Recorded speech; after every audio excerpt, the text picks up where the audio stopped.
Bonjour, Stella Cadente, designer, décoration d'intérieur, agence de design global, enfin, beaucoup de choses pour dire que on est avec mon associé Florian Claudel à la tête d'une agence de design à 360 degrés où on traite tous les sujets autour de la décoration, de l'expérience, de la sonorité, l'odeur, le service, tout ce qui parle de bien-être et de joie, de plaisir.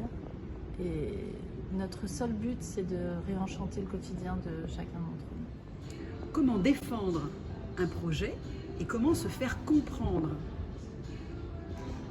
Ça, c'est vraiment une question très intéressante parce que c'est notre quotidien. Et c'est un peu prétentieux de ma part de dire ça, mais ça se passe hyper bien en fait, en ce qui nous concerne, parce que la première chose qu'on fait, au-delà des explications qui ne sont pas toujours forcément comprises, parce que tout le monde n'a pas le même niveau de compréhension des choses, nous, avant toute chose, on essaye de fédérer les gens et les équipes autour de nous. Alors, on va fédérer notre client, et ça, j'ai envie de dire, c'est la base. Et puis après, on va aussi fédérer les gens qui vont utiliser ce qu'on va faire. Donc, dans un institut de beauté ou dans un hôtel ou dans un restaurant, on va parler avec les gens et on va d'abord leur demander leur retour d'expérience à eux. Qu'est-ce que eux nous disent sur les clients? Alors certains vont dire moi quand les clients arrivent ils sont paumés, ils savent pas où est l'accueil si on parle d'un hôtel. Donc on va utiliser tout ce retour d'expérience parce que eux connaissent des choses sur leur lieu que nous on ne connaît pas puisque on n'est pas au quotidien dans leurs endroits. Et ça c'est un truc qui est très très important. C'est pas de l'humilité de notre part, c'est vraiment un intérêt de connaître le pourquoi du comment, parce que rien n'est là par hasard.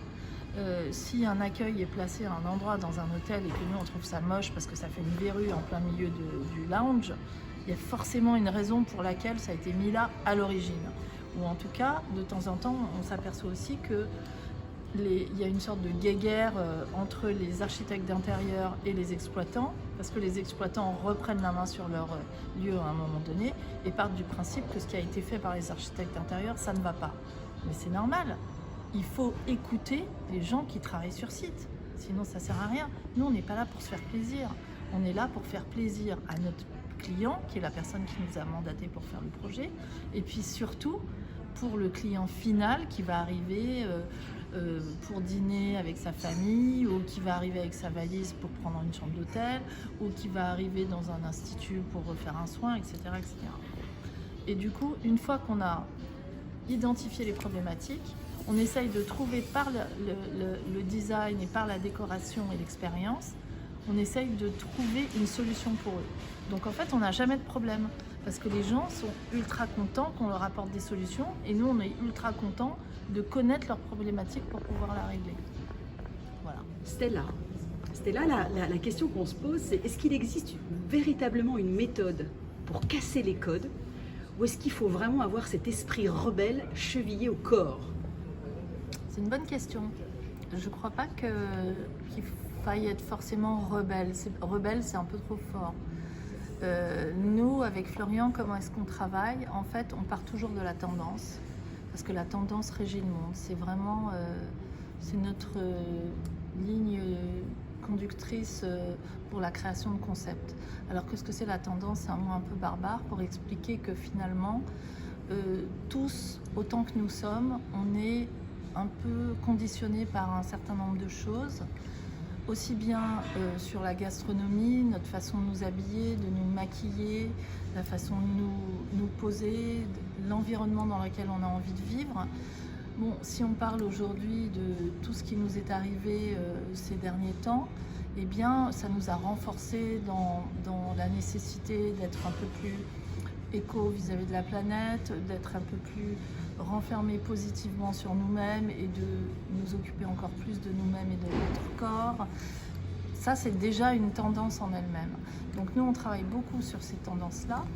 Et à partir de ce moment-là, on essaye aussi d'être très à l'écoute de nous-mêmes. Parce que nous, on est quoi? On est des créatifs, on est des capteurs, de ces tendances. Et si nous, on a envie de certaines choses, eh bien on part du principe, et généralement c'est à juste titre, que les autres aussi. Donc on s'écoute beaucoup, on écoute les autres, on écoute aussi les opérationnels avec lesquels on travaille, avec nos clients. Et puis on fait ce petit mélange. Et finalement, l'esprit rebelle dont vous parlez, ça vient peut-être comme la cerise sur le gâteau, où on se dit à un moment donné, ok, je prends l'exemple des spas, dans les années 50, les dames étaient habillées dans les spas comme des infirmières, elles avaient des blouses blanches. Pourquoi? Pour des questions d'hygiène, parce que c'était plus rassurant, plus... Ok, mais aujourd'hui, ça n'a pas de sens. Donc, on fout ça en l'air et on fait autre chose. Donc voilà, c'est peut-être ça l'esprit rebelle dont on pourrait parler. Alors, qu'est-ce que ça serait le mot de la fin, la conclusion? La conclusion, ça serait l'authenticité. Parce que pour moi, le spa, c'est avant tout le maître mot, c'est authentique. Parce que finalement, le spa, ça touche à l'intime. Majoritairement, on se déshabille, on se laisse totalement aller. Donc on ne peut pas être plus au cœur de l'intime que ce qu'on est dans un spa. Et du coup, on attend en face une authenticité avec un grand A. Et si cette authenticité n'est pas là, s'il y a trop de marketing, s'il y a des détails qui racontent le contraire de l'expérience client, ça ne peut pas marcher. Et du coup, le mythe tombe. Moi, je crois au Père Noël. Et par contre, si je vois le Père Noël et que je vois l'élastique de la barbe du Père Noël et que je m'aperçois que c'est pas un vrai Père Noël, je crois plus à rien.